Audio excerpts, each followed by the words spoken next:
नाज़रीन आदाब, इस्तकबाल है आपका इस खास प्रोग्राम में जहां बात होती है आपके हुकूक की और कवानीन को जानने और समझने की।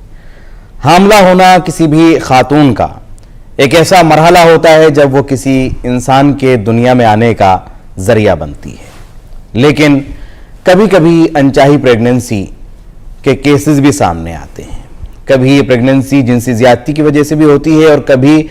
ऐसे मामलात भी सामने आते हैं कि जहां ख्वातीन हामला होने के बाद जहनी तनाव का शिकार हो जाती हैं। और जब इस तरह के मामलात सामने आते हैं तो एक लफ्ज़ सामने आता है अबॉर्शन।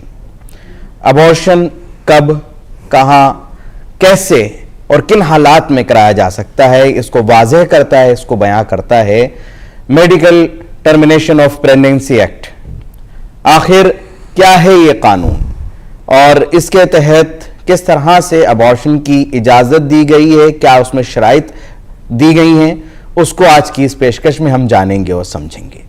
अगर आपके मन में आज के इस मौजू से मुताल्लिक कोई सवाल है तो आप पूछ सकते हैं। हमारा टोल फ्री नंबर है 1800113060। आप हमें ईमेल भी कर सकते हैं। हमारा ईमेल एड्रेस है hopdurdu@gmail.com। Medical termination of pregnancy act पर गुफ्तगू करने के लिए आज हमारे साथ स्टूडियो में मौजूद हैं एडवोकेट शीतल मिश्रा। आपका बहुत बहुत स्वागत है, इस्तकबाल है शीतल जी। और जब हम मेडिकल टर्मिनेशन ऑफ प्रेगनेंसी की बात करते हैं, अबॉर्शन की बात करते हैं, अगर हम उसे उर्दू में और गहराई से समझने की कोशिश करें तो इसकात हमल की अगर हम बात करते हैं तो हमारे यहाँ जो ये एक्ट आया 1971 में इसको लाया गया।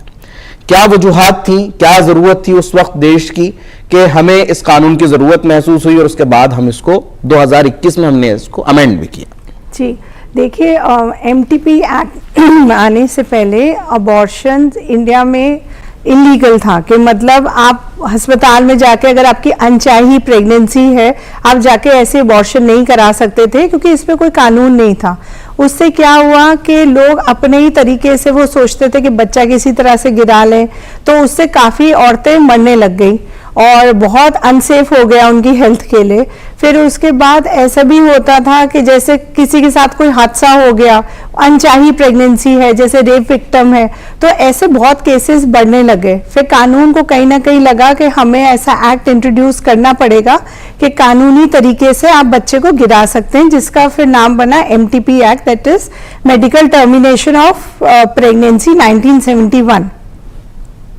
जी, तो इसके बाद जब हमने देखा कि कानून हमारे पास था ऑलरेडी मौजूद, तो उसके बाद हमें क्या जरूरत महसूस हुई कि 2021 के अंदर हमने इसको अमेंड किया?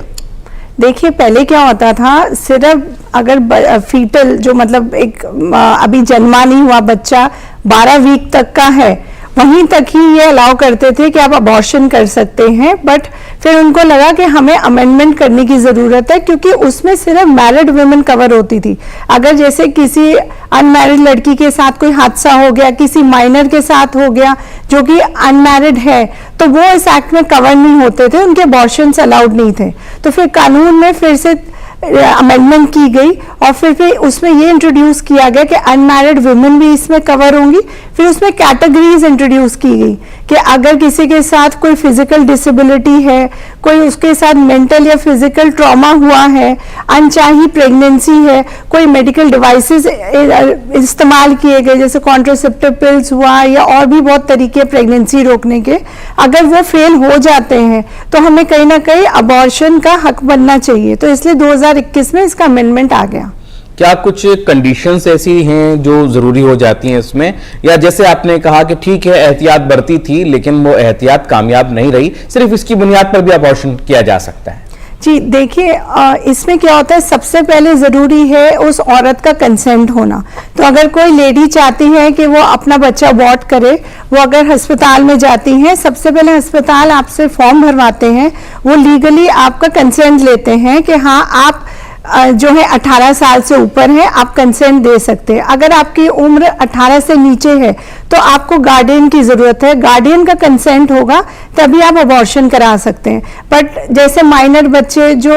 ऑर्फन है कि उनके माँ बाप नहीं है, उनके साथ कहीं हादसा हो जाता है, तभी उस केस में कहीं ना कहीं फिर पुलिस इंटरवेंशन होती है, वो पॉक्सो के अंदर कवर हो जाता है। तो उसमें क्या होगा, फिर उनको वहाँ पे हम उस तरीके की लीगल प्रोटेक्शन देंगे और फिर उनको हक दिया जाएगा कि ठीक है आपको लीगली बच्चा टर्मिनेट करना दिया जाए। यानी बच्चा टर्मिनेट करने की इजाजत। अब इस इजाजत को भी जरा सा हम गहराई में समझने की कोशिश करेंगे कि क्या शराइत हैं, किस तरह की कंडीशन है इस कानून के तहत शीतल जी, कि इसके अंदर हमने 24 हफ्तों की भी बात इसके अंदर हमने सुनी है, 20 हफ्तों की भी, तो मैं चाहूंगा उसको भी आप क्लियर करें ताकि हमारे व्यूवर्स ये जान सकें कि कितने महीने की प्रेगनेंसी होने के बाद भी अबॉर्शन को लीगलाइज किया गया है। देखिए, जहाँ पे शुरुआत हुई थी 12 वीक से, फिर वो बढ़ के 20 वीक हो गया, 24 वीक्स तक भी अलाउ हुआ। कुछ एक्सेप्शनल केसेस में एक जजमेंट, लैंडमार्क जजमेंट आई थी, उसमें 33 वीक्स की भी प्रेगनेंसी गिराई गई थी, क्योंकि उसमें कोर्ट को ये लगा कि जो लेडी की हेल्थ है उसकी हेल्थ ठीक नहीं रहेगी, जो फीटल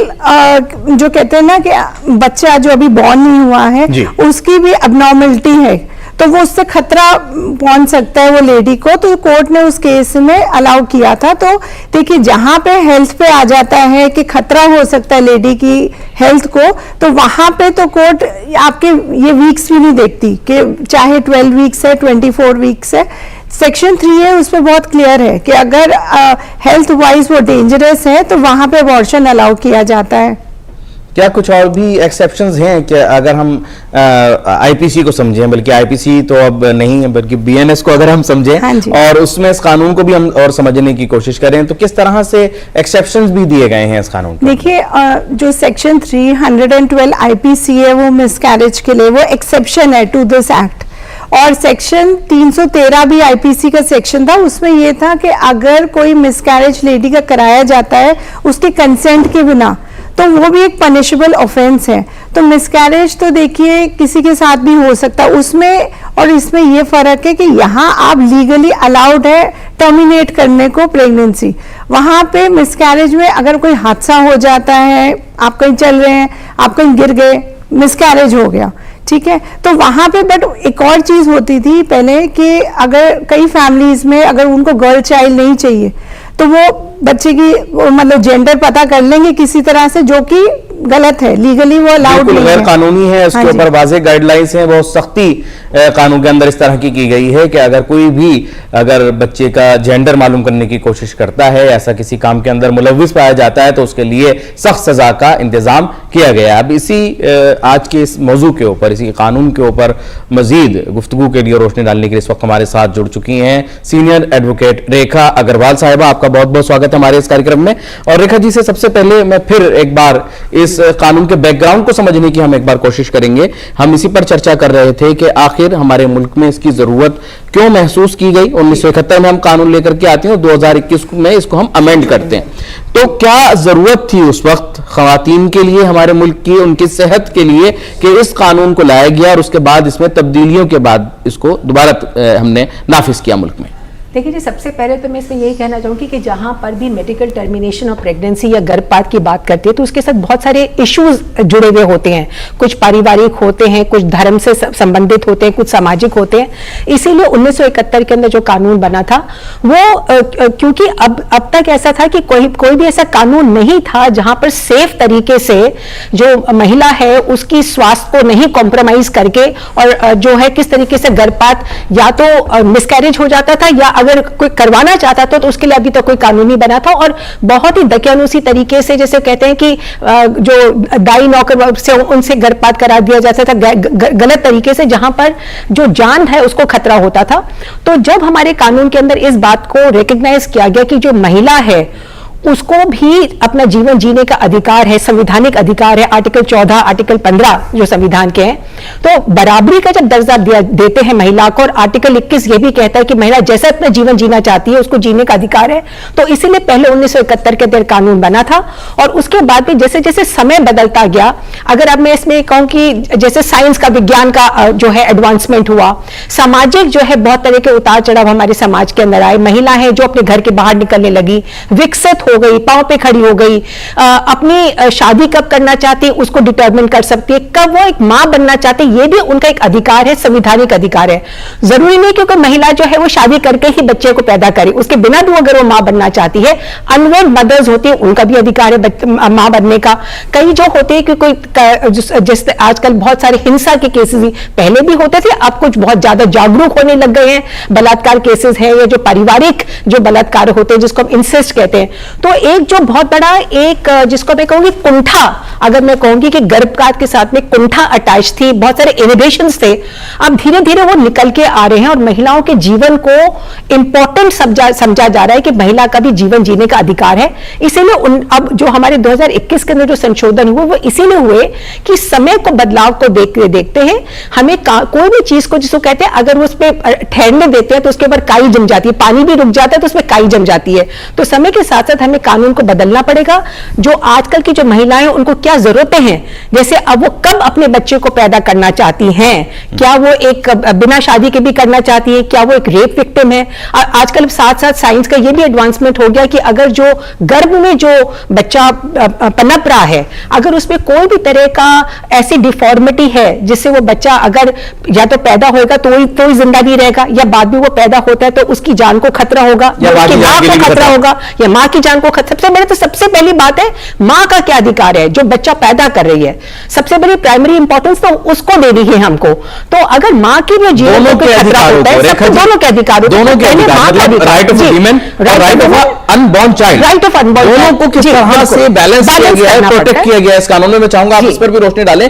क्योंकि इसके अंदर जो कंडीशंस लगाई गई है रेखा जी के जहां हमने वीक्स की बात की है, अलग अलग हफ्तों की बात की है, इसके अंदर क्या हमने कहीं उस अनबॉर्न चाइल्ड के राइट्स को भी प्रोटेक्ट किया है? बिल्कुल करा गया जी। अभी हाल ही के अंदर एक जजमेंट आई है जहां पर एक महिला जो जिन कारणों से आप गर्भपात करवा सकते हैं, एमटीपी कैट करवा सकते, भले वो 1971 की कानून की बात करें या 221 की बात करें, दोनों के अंदर जो 4 कंडीशंस दे रखी है, जैसे मेडिकल कंडीशंस है, इयोजेनिक्स हैं, सोशल कंडीशंस हैं, कोई रेप विक्टिम है, इस तरह की जो बातें हैं उन्हीं 4 कारणों के अंदर आप अपने गर्भपात को करवा सकते हैं। परंतु हाल ही के अंदर एक सुप्रीम कोर्ट के अंदर एक महिला गई थी जहां पर उन्होंने कहा था कि मैं इन किसी भी कंडीशंस के अंदर फॉल नहीं करती हूं, परंतु फिर भी मैं गर्भपात कराना चाहती हूं क्योंकि मैं नहीं रखना चाहती, कोई भी कारण से मैं बच्चे को नहीं रखना चाहती। मतलब वो रिवील भी नहीं कर रही है, रिवील भी नहीं कर रही है कि भाई अब बस ठीक है मेरे को बच्चा नहीं करना है। तो ऐसी सिचुएशन के अंदर सुप्रीम कोर्ट ने जहां पर एक तरफ तो महिलाओं को अधिकार दिया है कि वो चूज कर सकती हैं कि उनको कब बच्चा पैदा करना है कब नहीं करना, तो ऐसी केस के अंदर सुप्रीम कोर्ट ने कहा था कि देखिए मैडम आपको गर्भपात कराने का राइट जरूर है महिलाओं को, परंतु बेवजह करवाने का नहीं है, क्योंकि जो अनबॉर्न चाइल्ड जो है जो आपके गर्भ के अंदर पल रहा है, जो बड़ा हो रहा है, उस अनबॉर्न बच्चे के भी अधिकार है। और आप बेवजह, क्योंकि जब हम किसी भी कारण में नहीं पढ़ रही हैं और आपका ना तो बच्चे को कोई डिफेक्ट का है, ना आपकी जान को खतरा है, ना आप कोई रेप विक्टिम है, ना कोई इंसेस्ट विक्टिम है, तो जब किसी भी चीज का खतरा नहीं है तो आप बेवजह, ना ही कोई कॉन्ट्रासेप्टिव फेलियर है, ऐसे केस के तो कॉन्ट्रासेप्टिव फेलियर भी नहीं था। और ये तो यहां पर मैं कहना चाहूंगी कि सुप्रीम कोर्ट ने इतने बड़े जिसको कहते हैं कि लैंडमार्क जजमेंट्स करे हैं महिलाओं के फेवर के अंदर, जहां पे अगर मैं कहूं कि पहले ये था कि जो सिर्फ कॉन्ट्रासेप्टिव फेलियर उन महिलाओं के लिए अलाउड था जहां पर गर्भपात करवाना चाहती थी कि जब वो एक मैरिड औरत हो, विवाहित महिलाओं को अधिकार था। उन फैसलों पर भी हम बात करेंगे जो हमारी अदालतों ने इस कानून के ताल्लुक से अहम फैसले दिए हैं जिनको जानना और समझना जरूरी हो जाता है, उन पर भी हम गुफ्तगू करेंगे। लेकिन यहाँ जो एक अहम मसला आता है, जैसे अभी रेखा जी ने कहा, शीतल जी, कि कोई वजह नहीं है, तो अगर हम इस अबॉर्शन की बात करते हैं, इस मेडिकल टर्मिनेशन की बात करते हैं, तो इसमें वजूहात का होना कितना अहम जरूरी है और कौन कौन सी वजूहात हैं जिसके बिना पर ये किया जा सकता है? क्या एक औरत जिसके पास फाइनेंशियल एक परेशानी है या एक मेंटल ट्रॉमा है, तो वो इन रीजंस को बता सकती है अदालत में कि वो इन रीजन की बुनियाद पर वो चाहती है कि इसको टर्मिनेट कर दिया जाए या ये अबॉर्ट कर दिया जाए बच्चा? जी जरूर। देखिए कोर्ट जरूर ये देखती है और सबसे पहले मेडिकल प्रैक्टिशनर ये देखते हैं, वो सबसे पहले आपसे यही पूछते हैं कि आपका कितना कंसेंट है, आप चाहते हैं नहीं चाहते हैं, आपकी प्रेगनेंसी को कितना टाइम हुआ है, 12 वीक्स हुआ है, 24 वीक्स हुआ है। देखिए अगर 12 वीक्स है तो एक सिंगल मेडिकल प्रैक्टिशनर के ओपिनियन से हो जाएगा, 12 वीक्स या 20 वीक्स तक इसको कर दिया जाएगा। हाँ जी। और देखिए अगर 20 से अबव अगर होता है, इसमें 2 मेडिकल प्रैक्टिशनर की ओपिनियन चाहिए। अगर 24 से भी ऊपर है तो मेडिकल बोर्ड की ओपिनियन चाहिए होती है उसमें। तो जब कोई भी महिला जब जाती है अस्पताल में तो उनसे कारण पूछते हैं कि आपको क्यों अबॉर्शन कराना है। देखिए ऐसे भी केस है, जैसे हम रेप विक्टिम की बात कर रहे थे, रेप विक्टिम में कोर्ट ने इसमें इंक्लूड किया मैरिटल रेप को भी, कि मतलब ऑलरेडी जैसे 2 बच्चे हैं, हस्बैंड के साथ नहीं बन रही है, वो अलग रह रही है, कुछ जबरदस्ती भी, तो कोर्ट ने इवन मैरिटल रेप को भी कंसिडर किया कि ऑलरेडी 2 बच्चा हो गया या वो कंडीशन ही नहीं है, फाइनेंशियल कंडीशन ही नहीं है, लेडी नहीं करना चाहती, तो वहां पे इनको अलाउ किया गया टर्मिनेशन करने के लिए। ऐसे मामलात के अंदर रेखा जी महिला जाती हैं और वो अबॉर्ट कराना चाहती हैं, लेकिन कुछ जगहों पर ऐसे भी मामला सामने आते हैं जहां वो कहते हैं नहीं, आपके हस्बैंड के भी साइन चाहिए, उनकी भी मर्जी चाहिए। कानून इस बारे में क्या कहता है, हमारे जो व्यूअर्स हैं, खासतौर से महिलाएं, ख्वातीन, इस बारे में जान सकें। बहुत सिंपल बात है, अगर महिला के साथ में कोई भी पुरुष नहीं है, चाहे वो उसका पति हो या अगर वो एक अनवेड महिला यानी कि वो अविवाहित महिला है, किसी भी पुरुष को उसके साथ जाने की जरूरत नहीं है। ये उसका संवैधानिक अधिकार है कि अपने जीवन को जैसे जीना चाहे वो जिए। तो ये कोई भी अस्पताल अगर कहता है कि देखिए आपके पति कहां पर हैं, आपके पति क्यों नहीं आए, उनकी सहमति की जरूरत है, तो ये गलत है। अगर कोई महिला 18 साल के ऊपर है तो वो बेझिझक अपने गर्भपात के राइट को इंसिस्ट कर सकती है। कोई भी अस्पताल ये नहीं कह सकता है कि आपके साथ में आपके पति को आना चाहिए या आपके परिवार वाले को आना चाहिए। हाँ, अगर महिला 18 साल से कम उम्र की है तब उसके साथ में उसका लीगल गार्डियन होना बहुत ज्यादा जरूरी है, पर 18 साल के बाद में वो एक वयस्क हो गई है और उसके उस गर्भपात के जो अधिकार को कोई भी मेडिकल प्रैक्टिशनर जो है उसको चैलेंज नहीं कर सकता है। लेकिन अगर उसके साथ कुछ मेडिकल जो सिचुएशंस हैं या उसका जो मेडिकल रिपोर्ट्स हैं उसमें कहीं कोई दिक्कत हो, तो क्या शीतल जी ऐसे मामलात में जरूरत पड़ती है कि कोई ना कोई उसका रिश्तेदार या उसका पति वहां पर मौजूद हो इस काम के लिए, या वो दोबारा इस काम के लिए एक पर्टिकुलर जगह पर दोबारा जाए, तो उसमें भी कुछ कंडीशन लगाई गई हैं? शीतल जी। नहीं, देखिए, अगर वही वाली बात है जैसे मैम ने बोला, मैं उसमें वही ऐड करना चाहूंगी कि जब आप हॉस्पिटल जाते हैं वो आपसे फॉर्म भरवाते हैं और वो आपका कंसेंट देखते हैं। अगर कुछ मेडिकल इश्यूज हैं भी तो देखिए मेडिकल हॉस्पिटल जो है वो पूरे एहतियात बरतते हैं कि आपके साथ मतलब कोई ऐसा रिस्क ना हो लाइफ को। तो ऐसी कोई जरूरत नहीं होती कि अगर हाँ आपका केस बहुत ही सीरियस है तो जरूर कोई आपके साथ मेल पर्सन होना चाहिए, वो टर्मिनेशन कर देते हैं। लेकिन अब एक अहम यहाँ पर राइट आता है। यहाँ तो अभी हम राइट टू रिप्रोडक्टिव की बात कर रहे थे रेखा जी, लेकिन एक राइट टू प्राइवेसी भी है। बिल्कुल। तो इस कानून के अंदर किस तरह से राइट टू प्राइवेसी का भी ख्याल रखा गया है कि जहां हम उनके राइट टू रिप्रोडक्टिव की बात कर रहे थे और इस कानून के तहत हमने प्राइवेसी का भी उनका ख्याल रखा। आपने बहुत सुंदर प्रश्न पूछा और बहुत ही अहम पूछा आज के परिप्रेक्ष्य के अंदर, सामाजिक परिप्रेक्ष्य में, जहां पर एक राइट टू प्राइवेसी यानी कि जो मैं निजता का जो अधिकार है वो एक मेरा फंडामेंटल राइट है, वो सुप्रीम कोर्ट ने हमारी जो फंडामेंटल राइट्स हैं उसके अंदर गारंटी किया है। मतलब यानी कि राइट टू लाइफ, मतलब जीवन जीने का अधिकार जो है उसका मतलब सिर्फ कागज पे लिखा हुआ जीवन का अधिकार नहीं है, पर जीवन जीने का अपनी सेल्फ रिस्पेक्ट के साथ में, जैसे मैं अपने मर्यादा से अपने जीवन को जीना चाहती हूँ वो मेरे को अधिकार है। और अगर मैं उसमें अपना निजता का अधिकार रखना चाहती हूँ कि मैंने अगर गर्भपात करवाया है तो मैं नहीं चाहती कि किसी को भी इसके बारे में बताया जाए, तो ये हर मेडिकल प्रैक्टिशनर, ये डॉक्टर जो है, ये हॉस्पिटल जहां पर ये गर्भपात होता है, पहली बात तो हर जगह हो ही नहीं सकता, बहुत सारी उसके अंदर कंडीशंस है कि वो कितनी वो क्वालिफाइड होनी चाहिए, कितने एक्सपीरियंस होने चाहिए। और उसके बाद में जब कोई महिला अगर गर्भपात करवाती है, चाहे वो मैरिड है चाहे वो अनमैरिड, कोई भी अस्पताल जो है वो उस गर्भपात की जो घटना हुई है उसके बारे में बता नहीं सकता जब तक कोई तरह की उसके ऊपर कोई कानूनी कोई डिमांड नहीं हो। फर्ज करिए कोई कोर्ट में केस चल रहा है, वहां पर कोई जज साहब या कोई पार्टी जो है वो कुछ सूचना को मांगती है, तब उस ऐसे सिचुएशन में उस मेडिकल प्रैक्टिशनर को बताना पड़ेगा कि हाँ जी हमने इस महिला का गर्भपात किया। पर अदरवाइज उस राइट टू कॉन्फिडेंशियलिटी वो जो है वो इस कानून के तहत गारंटी किया गया है, क्योंकि वो राइट टू प्राइवेसी के अंदर आता है। राइट टू प्राइवेसी के अंदर आता है। लेकिन शीतल जी, अगर उसके बावजूद कोई मेडिकल प्रैक्टिशनर या कोई और इस तरह की उनकी जो आइडेंटिटी है या उनकी इस बात को वो रिवील कर देता है, तो फिर क्या कुछ कानून के अंदर प्रोविजंस हैं और उसमें सजा का इंतजाम किया गया? शीतल जी। जी, देखिए, वैसे इसमें आप आइडेंटिटी रिवील नहीं कर सकते, बट अगर कोई आइडेंटिटी रिवील करता है तो इस पे कानूनी सजा है 2 साल से 7 साल की, और इनफैक्ट इस पे फाइन भी है। और वैसे भी देखिए, अगर कोई महिला अबॉर्शन कराने जाती है, उनको ये जरूर देखना चाहिए कि जिस इंस्टीट्यूट में जा रही है वो कितने रिकॉग्नाइज्ड है, मतलब स्टेट गवर्नमेंट या सेंट्रल गवर्नमेंट उसको रिकॉग्नाइज करती है, गवर्नमेंट की तरफ से वो रिकॉग्नाइज्ड है। अगर वो ऐसे ही कोई प्राइवेट क्लिनिक है बट वो रिकॉग्नाइज नहीं है, वहां आपको ये खतरा नहीं मोल लेना चाहिए, बिकॉज आपको नहीं पता कि आपके लिए वो कितना सेफ रहेगा, कि मेडिकली भी उनके जो प्रैक्टिशनर्स और मेडिकल प्रैक्टिशनर्स है भी कि नहीं, क्योंकि देखिए जो इनकी टीम होती है उसमें भी एक पूरा इनका प्रोटोकॉल है कि अगर मेडिकल बोर्ड है तो उसमें रेडियोलॉजिस्ट होना चाहिए, सोनोलॉजिस्ट होने चाहिए, पीडियाट्रिशियन होना चाहिए, गायनेकोलॉजिस्ट होना चाहिए, और मेडिकल प्रैक्टिशनर के भी देखिए कुछ नॉर्म्स है कि जैसे देखिए बहुत डिटेल में तो नहीं मैं बताऊंगी, बट एक एग्जांपल है कि जैसे वो देखते हैं इसमें कि जो क्वालिफाइड है कि उन्होंने ऐसे 25 टर्मिनेशंस किए हुए हैं कि नहीं, मतलब वो एक्सपीरियंस भी देखा जाता है। तो आपको किसी क्वालिफाइड और रिकॉग्नाइज्ड इंस्टीट्यूट में ही जाना चाहिए,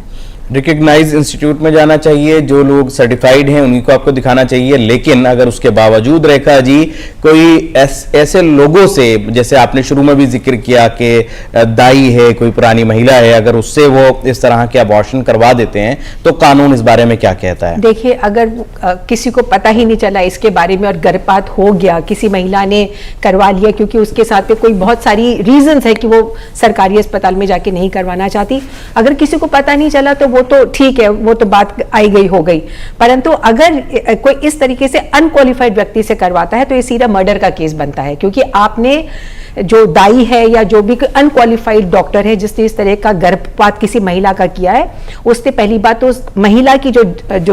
जान है उसको खतरे में डाला, उसके साथ साथ जो राइट ऑफ अनबॉर्न चाइल्ड है, क्या उस महिला को गर्भपात करने का अधिकार था भी कि नहीं, कितने हफ्ते हो चुके थे उस प्रेगनेंसी के, कई कारण हमने इस प्रोग्राम में डिस्कस किए। तो अगर कोई व्यक्ति इस तरीके से पकड़ा जाता है गैर कानूनी काम करते हुए, या कोई भी महिला इस तरीके से करती है, तो वो सीधा एक हत्या का मुकदमा बनता है, जिसको हम धारा 302 इंडियन पीनल कोड में कहते थे, और अब बीएनएस के अंदर जो एक हत्या का, मर्डर का केस बन जाता है। तो अगर आप जानबूझ के किसी बच्चे का गर्भपात करते हैं, भले आपका कोई मेंसरी है, जिसको हम कोई भी मर्डर करने के पहले अगर कोई होमिसाइड की बात करते हैं तो उस पर देखते हैं कि उसकी इंटेंशन क्या है, तो भले इस डॉक्टर का या जो दाई का जिसने बिना डिग्री के या बिना हैसियत के, उस कानूनी हैसियत के अगर किसी ने गर्भपात किया, तो भले उसका हत्या करने का इंटेंशन नहीं हो, परंतु उसके एक्शन से हत्या हुई है। जो भ्रूण जो है, जो किसी के गर्भ के अंदर पल रहा है, आपने उसकी हत्या करी, तो सीधा एक मर्डर का मुकदमा बन जाता है,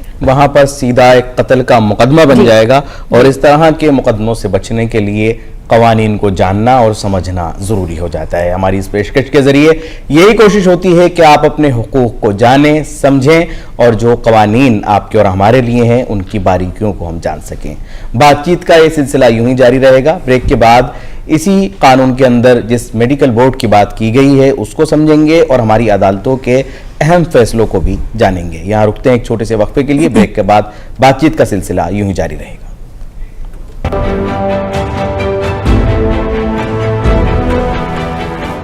दिल्ली राज्य विधिक सेवाएं प्राधिकरण कानूनी पहलुओं पर सलाह देकर और पात्र व्यक्ति को वकील नियुक्त करके मुफ्त और सक्षम कानूनी सेवाएं प्रदान करता है। पात्रता: महिलाएं एवं बच्चे, कस्टडी में व्यक्ति, दिव्यांग व्यक्ति, एसिड अटैक पीड़ित, SC ST, HIV AIDS संक्रमित व्यक्ति, मानव व्यापार या बिगाड़ का शिकार व्यक्ति, औद्योगिक कर्मी, वरिष्ठ नागरिक अथवा किन्नर जिनकी वार्षिक आय 4 लाख से कम हो, वह व्यक्ति जिनकी वार्षिक आय 3 लाख से कम हो।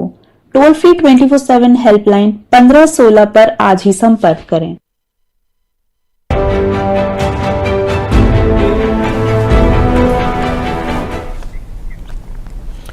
ब्रेक के बाद एक बार फिर आपका इस्तकबाल है इस प्रोग्राम में जिसका नाम है अपना मुल्क अपना आईन, जहां बात हो रही है आपके हुकूक की और कवानीन को जानने और समझने की। आज जिस कानून पर हम गुफ्तगू कर रहे हैं वो है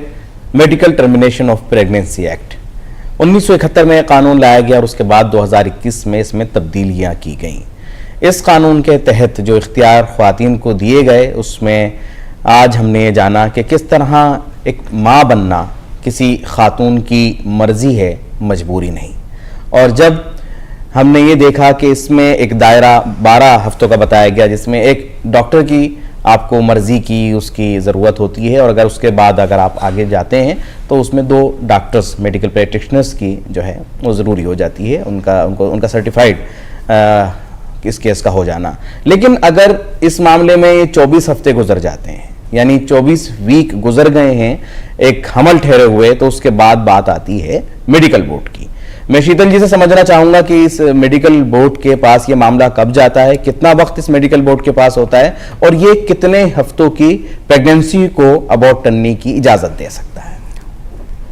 हाँ जी, देखिए वैसे तो सेक्शन 3 ये कहता है कि अगर वुमेन की हेल्थ खतरे में है तो उस टाइम तो ये देखते ही नहीं कि कितना पीरियड हो गया। जैसे मैंने पहले भी बताया कि इवन 33 वीक्स की प्रेगनेंसी भी टर्मिनेट की गई है क्योंकि उसकी हेल्थ लेडी की खतरे में थी और ये बोला गया था कि जो वो बच्चा अंदर ग्रो कर रहा है वो अबनॉर्मल ग्रो कर रहा है। वैसे देखिए 24 वीक्स से ऊपर अगर हो जाता है तो फिर मेडिकल बोर्ड के पास वो केस जाता है, बट उसमें ये जरूर है, देखिए कोई टाइमलाइन इस एक्ट में नहीं दिया हुआ कि कितने टाइमलाइन में मेडिकल बोर्ड को रिप्लाई करना चाहिए।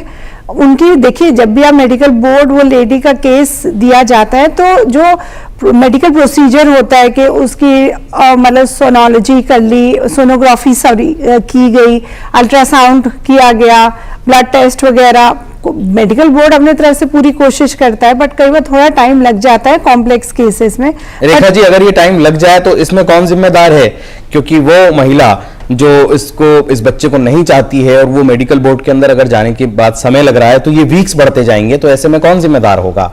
देखिए ये एक बहुत ही विचित्र सिचुएशन आ जाएगी नोमान भाई कि अगर जो बोर्ड है, बोर्ड बनाने का मकसद ही ये क्या था? मकसद ये था कि आपका मतलब इतना समय निकल गया, 24 हफ्ते का आपका जो प्रेगनेंसी है वो हो चुकी, यानी कि 6 महीने, 9 महीने में तो बच्चा ही पैदा हो जाता है और 7 महीने में भी जो ऐसे बच्चे पैदा हो जाते हैं वो भी सर्वाइव कर जाते हैं। तो आप जब अगर 6 महीने के बाद अगर आप MTP करवाना चाह रहे हैं तो वर्चुअली आप एक जिसको कहते हैं ना कि फुल ग्रोन बच्चे का ही आप गर्भपात करवाना चाह रहे हैं। तो ऐसी सिचुएशन में जब बोर्ड बैठता है कि जैसे शीतल जी ने भी कहा कि कोई समय सीमा नहीं दी गई है, जिम्मेदार कौन होगा? आखिर के अंदर तो महिला को ही उसका शरीर, उसका जीवन उसको ही भुगतना पड़ेगा जो भी फैसला होगा। पर मेडिकल बोर्ड कॉन्स्टिट्यूट करने का जो मकसद था वो एक बहुत पॉजिटिव था कि वो एग्जामिन करके देखें कि क्या महिला जो है उसका जीवन खतरे में पड़ जाएगा अगर उस प्रेगनेंसी को कंटिन्यू करती है, या हमको उसका प्रेगनेंसी का गर्भपात कराने की परमिशन देनी चाहिए। पर अगर समय निकलता जा रहा है और फर्ज करिए कि जो महिला को कोई भी तरह का खतरा होता है उसके जीवन को, और वो प्रेगनेंसी उसके गर्भ के अंदर अभी पनप रही है, डे बाय डे, एक एक दिन जो है जैसे ऐसे सिचुएशन के अंदर बहुत मायने रखेगा। और अगर ये पाया जाता है कि मेडिकल बोर्ड ने अपना फैसला करने में कहीं भी उनकी जो थी कमी रह गई है, उन्होंने जो सही तरीके से अपनी जिम्मेदारी को पूरा नहीं किया, तो ऐसी सिचुएशन में तो ऑफ कोर्स मेडिकल बोर्ड ही जिम्मेदार होगा कि उन्होंने अपनी जो ड्यूटीज थी उसको पूरी नहीं करी। परंतु आखिर के अंदर जो सबसे बड़ा, जो भले आप सजा किसी को भी दे दें, परंतु जो शरीर है और जो जीवन है वो तो उस महिला का ही खतरे के अंदर है। तो इसीलिए जब मेडिकल बोर्ड से, खास करके स्टेट गवर्नमेंट या जो सेंट्रल गवर्नमेंट है, ऐसी सिचुएशंस के अंदर कई बार होता है कि कोर्ट भी जब उनके पास कोई विचित्र केस आता है तो कहते हैं कि मेडिकल बोर्ड को कॉन्स्टिट्यूट करो, तब इन सब चीजों के अंदर कागजी कार्रवाई के अंदर टाइम लग जाता है। महिला की जो जीवन है वो बहुत खतरे में आ सकती है, एक एक दिन इंपॉर्टेंट है। इसलिए महिला जो मेडिकल बोर्ड है उससे ये अपेक्षा करी जा सकती है कि वो तुरंत जो है वो अपने काम को करे और अपने बिना किसी दबाव के, बिना किसी प्रेशर के अपने फैसले को बिल्कुल ट्रांसपेरेंट तरीके से बताएं कि क्या इस महिला को गर्भपात कराना सेफ है या इसको प्रेगनेंसी कराना सेफ है। जी, क्या सेफ है या नहीं, इसको तय करना बहुत ज़रूरी हो जाता है, इसको जानना भी ज़रूरी हो जाता है। और इसमें हमने ये भी जाना कि खातून की मर्जी बहुत अहम हो जाती है। लेकिन शीतल जी, अगर उसके बावजूद कोई महिला इस तरह के केस को लेकर के आती है कि जहां बगैर उसकी मर्जी के अबॉर्शन करवा दिया गया, ऐसे भी मामला हमारी सोसाइटी में हुए हैं कि जहां परिवार वाले नहीं चाहते थे या शादी नहीं हुई थी तो इस वजह से नहीं चाहते थे, लेकिन वो महिला, वो लड़की चाहती थी और उसके मर्जी के खिलाफ जाकर के वो लोग उसका अबॉर्शन करा देते हैं। तो ऐसे में कानून क्या कहता है? देखिए ये वही बात है, जैसे मैंने आपको बताया ना कि कानून ये कहता है कि किसी बच्चे की जेंडर ना बताई जाए। कोई भी अल्ट्रासाउंड क्लिनिक को ये नहीं बताना चाहिए, बट कई फैमिलीज में ये होता है कि वो गर्ल चाइल्ड प्रेफर नहीं करते, वो उसका जेंडर पता कर लेते हैं। तो वो ऐसे जो कहते हैं ना, मैं ये नहीं कहूँगी नकली मेडिकल प्रैक्टिशनर्स, बट ऐसे फ्रॉड मेडिकल प्रैक्टिशनर्स के साथ वो क्या करते हैं, उनको मेडिसिन दिला देते हैं, उनकी अबॉर्शन हो जाती है। डेफिनेटली ये भी पनिशेबल ऑफेंस है, इसमें भी मतलब 7 साल से ऊपर की सजा इसमें हो सकती है। परिवार के लोगों को या जिन डॉक्टर्स ने ऐसा किया, जिन अल्ट्रासाउंड वालों ने ऐसा किया बता करके, वो भी सब सजा के दायरे में आते हैं। फैमिली के खिलाफ भी वो कंप्लेन कर सकते हैं, मेडिकल प्रैक्टिशनर्स के खिलाफ तो ले ही सकती हैं एक्शन। बट देखिए, अगर कोई सबसे ज्यादा सफर कर रहा है तो वो लेडी कर रही है, क्योंकि आपने उसकी बिना मर्जी के आपने उसका मिसकैरेज या मेडिकल जो कहते हैं ना टर्मिनेशन करा दिया प्रेगनेंसी का।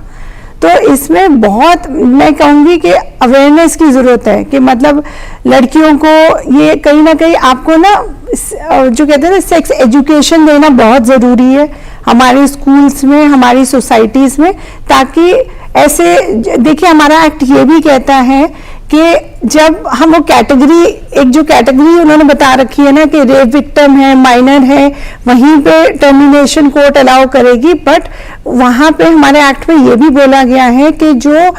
प्रेगनेंसी को रोकने की ऐसी मेडिकल डिवाइसेस है जहां वो फेल हो जाते हैं, जैसे कि कॉन्ट्रासेप्शन पिल्स हो गया या और भी चीजें प्रोटेक्शन की, तो वहां पर भी एक अवेयरनेस की बहुत जरूरत है। किस तरह से प्रूव करेंगे रेखा जी कि हाँ जो हमने एहतियात बरती थी वो नाकाम हो गया है, जो हमने जो भी तरीका अपनाया था उसको प्रूव करना जरूरी होगा? देखिए बिल्कुल, जो महिला ये कह के अपने गर्भपात को करवाना चाहती है कि कॉन्ट्रासेप्टिव फेलियर है, जैसे कोई कॉन्डोम का फेलियर है या कोई वो प्रेगनेंसी रोकने के लिए पिल्स ले रही हैं उसका फेलियर है, कॉपर होते हैं, कई तरह के डिवाइसेस होते हैं जिनको महिलाएं इस्तेमाल करती हैं। और कई बार तो मैं कहूंगी कि प्रेगनेंसी तब भी हो जाती है कि जो मेल है उसकी स्टेरिलाइजेशन हो रखी है पर उसके बाद के अंदर भी जो है वो प्रेगनेंसी हो गई। कई बार महिला है उसने भी स्टेरिलाइजेशन करवा रखी तो भी हो गई। तो इस तरह के जब फेलियर्स हो जाते हैं जो बर्डन ऑफ प्रूफ होएगा वो तो उस महिला के ऊपर ही होगा जो इस बात को कह के गर्भपात कराना चाह रही है। तो उनको अपनी बात को साबित करना पड़ेगा। अगर वो कोई दवाई ले रही है या कोई मेडिकल डिवाइसेस यूज कर रही हैं उनको मेडिकल सेंटर में जाके, जिस अस्पताल से वो करवाना चाह रही है वहां पे जाके ये बताना पड़ेगा कि किस वजह से मैं इसको कराना चाहती हूँ। तो बर्डन ऑफ प्रूफ तो उस महिला के ऊपर ही रहेगा जो गर्भपात का जो ये कानून है उसके तहत अपने गर्भपात की जो सेवा है उसको लेना चाहती है। मदर मोर्टेलिटी रेट जिसका एक अहम मसला था, जो इस कानून को लाने में भी ये पीछे एक पेशखेमा जो था उसमें शामिल रहा, तो ये कितना हम इसके ऊपर काबू पा सके, मैं ये सवाल भी रेखा जी से जानने की कोशिश करूंगा, क्योंकि एक बहुत अहम मसला था माँओं का मर जाना। तो ये माँ जो है ये एक समाज की तामीर के लिए, एक देश के निर्माण के लिए बहुत ज़रूरी हो जाती है। तो इसको सेव करना और ये कानून लेकर के आना, कितना हम इस तरह के मामला पर काबू पा पाए? देखिए हमारे देश के अंदर अगर ये कहना मुझे एक्सेप्ट करना अच्छा नहीं लगता, पर ये तो ये एक हकीकत है कि शायद अभी भी हम एक गर्ल चाइल्ड को बहुत अच्छी तरीके से, पॉजिटिव तरीके से एक्सेप्ट नहीं करते। यहाँ तक कि अभी एक मुहिम भी चल रही है, बेटी बचाओ बेटी पढ़ाओ, ये सब मुहिम चल रही है, परंतु कितने लोग एक वाकई में एक गर्ल चाइल्ड को, एक बेटी को एक्सेप्ट करते हैं और वही बेटी आगे चल के एक माँ बनती है और एक समाज के अंदर बच्चे और पैदा करती है और समाज इस तरीके से वो एक जो है वो चलता रहता है, एक लाइन चलती रहती है। माँ जो है वो जो जननी जिसको हम कहते हैं, उसके बिना तो ये सृष्टि ही नहीं चल सकती है। और अगर माँ की जान को ही खतरे के अंदर अगर हम डाल देते हैं, चाहे उसको फोर्स करते हैं कि आप गर्भपात करिए, मतलब कुछ परिवार फोर्स कर सकते हैं क्योंकि अब वो जेंडर पता चल गया है कि भाई ये जो लिंग है ये लड़की है लड़का नहीं है। कई बार जो हस्बैंड्स हैं कई बार वो भी फोर्स कर सकते हैं। आजकल ये एक लिव इन रिलेशनशिप का भी एक जो चलन चल गया है जिसके अंदर भी बहुत सारी ऐसे प्रेगनेंसीज हो जाती हैं। तो कुल मिला के एक महिला है उसको ही बच्चे को, क्योंकि अपने गर्भ के अंदर 9 महीने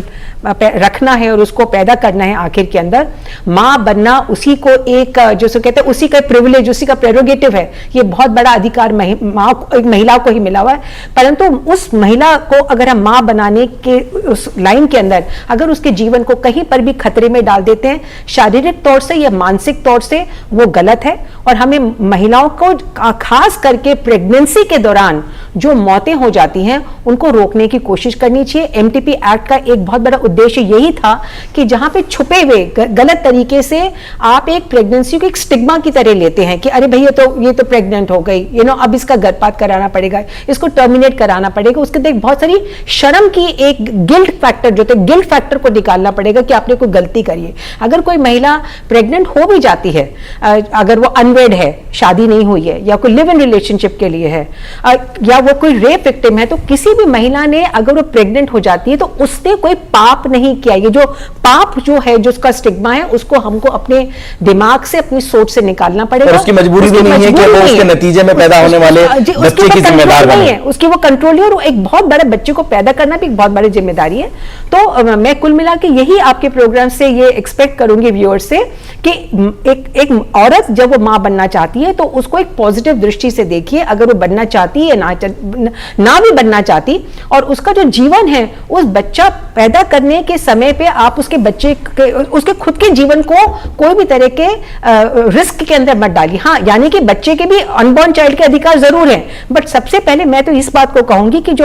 औरत जो उसको पैदा कर रही है उसको भी प्रायोरिटी देना जरूरी है, क्योंकि वो एक मां तो जरूर बनेगी, पर अगर उसके जीवन को आप खतरे के अंदर मत डालिए। इसको जीवन को, उसको खतरे में मत डालिए, उसकी जिंदगी को। और यहाँ हमने उनके राइट्स की भी बात की, और अभी शीतल जी से जब बातचीत हो रही थी तो शीतल जी ने इसके ऊपर एक सेक्स एजुकेशन की भी बात की। तो क्या ये कानून अपने आप में सेक्स एजुकेशन को और अवेयरनेस को बढ़ावा देता है इस ताल्लुक से? शीतल जी जी देखिए, अभी सुप्रीम कोर्ट की एक लेटेस्ट जजमेंट आई है जिसमें सुप्रीम कोर्ट ने बहुत क्लियरली ये बोला है कि स्कूल्स में सिर्फ क्लास 9 से सेक्स एजुकेशन नहीं देनी चाहिए, उससे नीचे के केसेस में भी, मतलब अगर कोई बच्चा 5th में है या 6th में है, अगर हम बाकी विदेश कंट्रीज की बात करें वहाँ पे देखिए ऐसी कोई रिस्ट्रिक्शन नहीं है कि आप क्लास 9 में आएंगे तभी आपको सेक्स एजुकेशन दिया जाएगा, क्योंकि आज के टाइम में बच्चों की ग्रोथ जल्दी हो रही है, मतलब फिजिकल ग्रोथ भी। और जब बच्चा सोसाइटी में मूव करता है, आप बहुत तरह के लोगों से मिलते हैं। अगर आप एक बच्चे को अवेयरनेस देंगे, सेक्स एजुकेशन देंगे, कहीं ना कहीं आप उस बच्चे को प्रोटेक्ट कर रहे हैं। तो मेरे हिसाब से इसमें कोई शर्म की बात नहीं है अगर आप उस बच्चे को सेक्स एजुकेशन देते हैं। ठीक है, एक एज के हिसाब से आप बच्चे को एजुकेट कर सकते हैं, बट ये एजुकेशन बहुत ही ज्यादा जरूरी है। और ये सिर्फ बच्चों के लिए नहीं, अगर जैसे अनमैरिड गर्ल है, या कहीं मैं देखती हूँ मैरिड वुमेन भी, उनको पता ही नहीं है कि जो प्रोटेक्शन डिवाइसेस है उनको कैसे यूज किया जाए। तो अगर इसके बारे में हम जाके गायनोकोलॉजिस्ट के यहाँ जाके हम थोड़ा समझते हैं कि जैसे शादी के टाइम या अनमैरिड भी अब लिव इन में है, तो इसमें कोई शर्म की बात नहीं है। स्कूल्स में तो इसको प्रमोट करना चाहिए और अपनी जिंदगी के लिए चीजों को जानना और समझना जरूरी हो जाता है। रेखा जी से एक चीज और समझने की कोशिश करेंगे। एक कानून के अहम फैसले पर शीतल जी ने रोशनी डाली और आपका एक लंबा एक्सपीरियंस रहा है। रेखा अग्रवाल जी, मैं आपसे जानना चाहूंगा, हमारी अदालतों ने इस कानून को वाज़ेह करने में, क्लियर करने में किस तरह से रोल प्ले किया है और वो किस तरह के अहम फैसले दिए हैं? देखिए, कानून कभी भी स्टैग्नेंट नहीं रहता है, कानून मूव करता रहता है। यानी कि जैसे मैंने पहले उदाहरण दिया था कि अगर पानी रुक जाता है तो उसके ऊपर काई जम जाती है। तो कोई भी जो हमारा फैसला जो, और ये मैं कहूंगी कि, और मुझे बहुत इस बात के ऊपर गर्व है कि हमारा जो कानून है वो बहुत विकसित है कानून है, और वो किसी भी, जैसे कहते हैं ना कि चार दीवारी के अंदर उन सीमाओं पे बंधा नहीं है कि देखिए ये कानून में ये लिखा है 12 हफ्ते के अंदर ऐसा होगा, 20 हफ्ते में ऐसा होगा, 24 हफ्ते में ऐसा होगा। हर सिचुएशन को देखते हुए हमारा जो कानून है और हमारे जो जजमेंट्स हैं, खास करके जो हमारी हाई कोर्ट और सुप्रीम कोर्ट के जो जजमेंट्स हैं, वो समय के साथ साथ बदलती रहती हैं, समय के साथ बदलती है, और जो हर केस के जो फैक्ट्स उनके सामने आते हैं उनके ऊपर बदलती रहती है। तो अगर जैसे शीतल जी ने भी अभी कहा कि एक 33 हफ्ते की प्रेगनेंसी को भी सुप्रीम कोर्ट ने एक केस के अंदर परमिट किया कि आप ऐसे सिचुएशन के अंदर भी आप गर्भपात करा सकती हैं, और वहीं एक जो 24 हफ्ते की जो प्रेगनेंसी थी, एक महिला को मना कर दिया कि आप गर्भपात नहीं करवा सकती हैं। और साथ साथ जहां पर महिलाओं को एक जो दर्जा दिया गया, बराबरी का दर्जा दिया गया है, एक मां का दर्जा भी दिया गया है, तो साथ साथ कोर्ट्स इस बात को भी रिकॉग्नाइज करती हैं कि जो महिला की कंसेंट है, या तो बच्चा रखने की, मां बनने की, या बच्चा नहीं रखने की, हर चीज के अंदर महिला की जो कंसेंट है उसकी स्वीकृति बहुत इंपॉर्टेंट है। ऐसा नहीं कि जो उसका मेल पार्टनर है उसकी स्वीकृति को भी सुना जाएगा, बिकॉज आखिर के अंदर महिला को उस बच्चे को जन्म देना है, उसको ही उसकी जिम्मेदारी लेनी है। अभी हाल ही के अंदर एक चंडीगढ़ कोर्ट के अंदर एक महिला जो थी वो एक इंटेलेक्चुअली वो केपेबल नहीं थी, मतलब वो शारीरिक और मानसिक रूप से तो सही थी, परंतु वो इंटेलेक्चुअली केपेबल नहीं थी। और जब उनके परिवार ने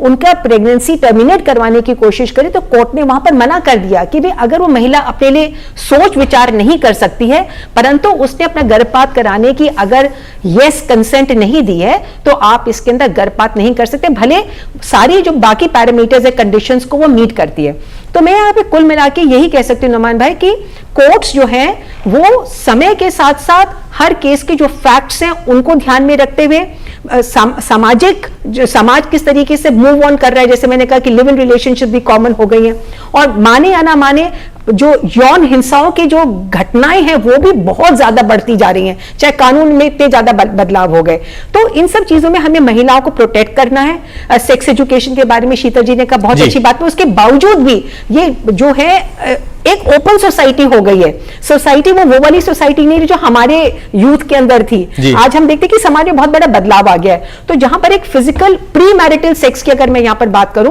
पहले प्री मैरिटल सेक्स के बारे में हम सोच भी नहीं सकते थे, परंतु अब जैसे जैसे मैं लोगों को मिलती हूँ, क्लाइंट्स को मिलती हूँ या समाज में लोगों को मिलती हूँ, तो लगता है कि एक जो बहुत बड़ा एक टैबू जो उसके साथ में जोड़ा हुआ था कि अरे नहीं नहीं ये तो हो ही नहीं सकता, शादी के पहले कोई लड़की अपने किसी मेल पार्टनर के साथ में सेक्स नहीं करेगी, वो तो शादी के बाद ही करेगी। ये चीजें बदल गई हैं। तो अब जब जमाना बदल गया तो हमें भी कानून को भी बदलना पड़ेगा। लेकिन एक हेल्थ इशू को भी मैं समझना चाहूंगा, क्योंकि आप दोनों इस मामले को देखती रही हैं शीतल जी, के अक्सर अगर महिला या कोई लड़की ये समझे कि अगर ऐसा कुछ भी हो जाता है तो हम उसको अबॉर्ट करा सकते हैं, कानून हमें इस चीज की इजाजत देता है, लेकिन एक बार ऐसा होना या 2 बार या 3 बार या कोई अगर इससे भी ज्यादा मामला ऐसे सामने आते हैं तो एक हेल्थ का कितना बड़ा इशू सामने आ सकता है, क्योंकि इसको इमरजेंसी की सिचुएशन में ही अगर रख करके समझा जाए तो ज्यादा बेहतर है, या इसको रूटीन में अगर कोई लेने की कोशिश करता है तो क्या कुछ खतरा भी हो सकता है इसमें? नहीं, जरूर। देखिए, अगर वही मैं आपको बताऊं, अगर जब भी कोई लेडी प्रेग्नेंट होती है, कहीं ना कहीं फिजिकल चेंजेस उसकी बॉडी में भी आते हैं, कहीं ना कहीं देखिए उसको भी अपने हेल्थ का बहुत ध्यान रखना पड़ता है उस वक्त। तो अगर कोई लेडी अपनी टर्मिनेशन कराती है तो मेडिकल प्रैक्टिशनर जरूर उनसे पूछते हैं कि आपका कितनी बार आपने पहले कंसीव किया, आपके और बच्चे हैं कि नहीं है। डेफिनेटली आज के टाइम में जैसे कहते हैं ना, हम दो हमारे दो, प्रैक्टिशनर्स आपको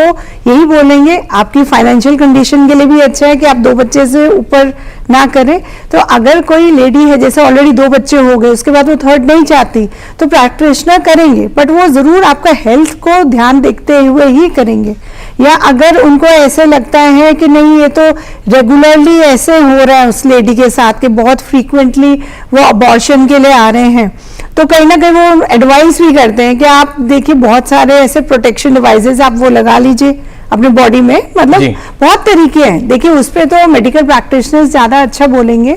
बट मैं चाह रहा था क्योंकि आप भी महिलाएं हैं और आप इस बारे में हमारे जो व्यूअर्स हैं उनको भी अवेयर कर सकते हैं कि इसको एक इमरजेंसी सिचुएशन के तहत ही इस कानून को समझा जाए। रेखा जी से भी एक छोटा सा ओपिनियन चाहूंगा इसी सवाल के साथ कि इसको एक रूटीन का कोई अमल ना समझें और उसको सिर्फ इमरजेंसी तक रखें। जी रेखा जी। देखिए, आप अपने शरीर के साथ खिलवाड़ मत करिए। आप अगर माँ बनना चाहती हैं या नहीं बनना चाहती, अगर आपके पास कोई तरह का हादसा हो जाए या कुछ सर्कमस्टांसेस बियॉन्ड कंट्रोल है, किसकी आप कंट्रोल ही नहीं कर पा रही हैं और आप प्रेग्नेंट हो गई हैं और आप बच्चे को नहीं रखना चाहती हैं, वो सिचुएशन अलग है। परंतु अपने शरीर की इज्जत करिए, ध्यान रखिए कि अगर आप एक प्रेग्नेंट हो जाती है तो एक बहुत बड़ा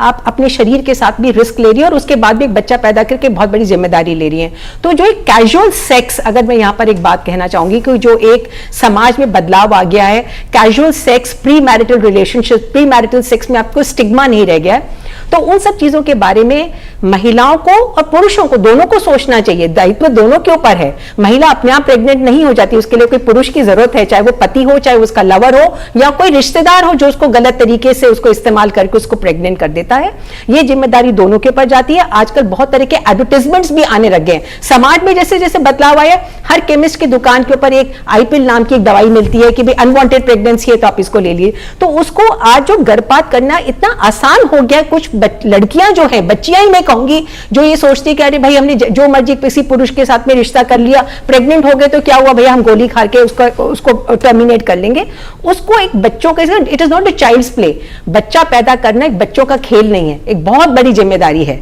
तो उसको आप अपनी जिम्मेदारी को समझिए, नैतिक भी जिम्मेदारी समझिए, एक आपको एक समाज के एक नागरिक है उस तरीके से भी जिम्मेदारी सोचिए, और सबसे पहले अपने खुद की तरफ, जो आपके शरीर के तरफ, अपने शरीर और आत्मा की तरफ जो जिम्मेदारी है, मानसिक शारीरिक जिम्मेदारी है, उसको रिकग्नाइज करके जो एक ये फिजिकल रिलेशनशिप्स है उसको एक टेकन फॉर ग्रांटेड, एक कैजुअल तरीके में मत करिए। साथ साथ ये मैरिड कपल्स के ऊपर भी जाता है कि अगर आप अपनी गृहस्थी को प्रॉपर तरीके से प्लान करिए, और अगर आप गर्भपात करवाना ही चाहते हैं तो उसको सिर्फ एक इमरजेंसी सिचुएशन के अंदर करिए। कानून आपके लिए उसकी इजाजत देता है, कानून इन हालात में उसकी इजाजत देता है, लेकिन कानून के साथ साथ अपने शरीर को और अपनी सेहत का ख्याल रखना हम सबके लिए जरूरी है, उसका खास ख्याल रखें। और इसीलिए इसमें जो मेडिकल प्रैक्टिशनर्स हैं उनकी बात कही गई है। आप इस कानून के बारे में आज आपने जाना, समझा, और अगर आपके मन में इसके ताल्लुक से कोई बात है तो आप हमें ईमेल कर सकते हैं। हमारा ईमेल एड्रेस है hopdurdu@gmail.com। हम आज की इस पेशकश को यहीं मुकम्मल करेंगे और शुक्रिया अदा करते हैं अपने दोनों खास मेहमानों का कि आपने आज के इस टॉपिक पर रोशनी डाली, उसके लिए आपका बहुत बहुत शुक्रिया। तमाम व्यूवर्स का भी बहुत बहुत शुक्रिया इस प्रोग्राम को मोहब्बतों से नवाजने के लिए। और हम आज के इस प्रोग्राम को यहीं मुकम्मल करेंगे और आपको छोड़े जाते हैं कानून से मुताल्लिक कुछ अहम मालूमात यानी कानून की बात के साथ। इजाजत दीजिए, आदाब।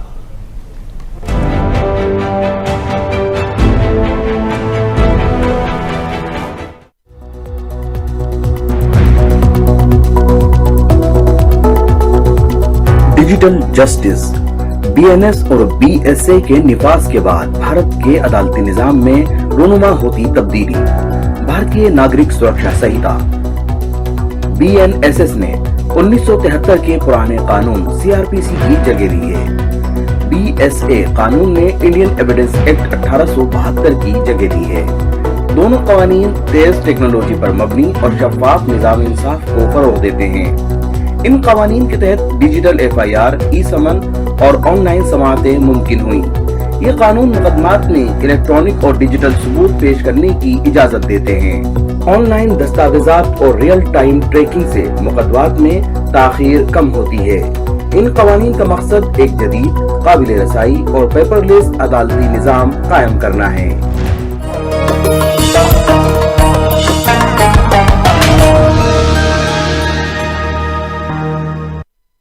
मेरा करियर, मेरी जिंदगी बर्बाद करने के बाद अब बस यही बचा था कि बीच बाजार में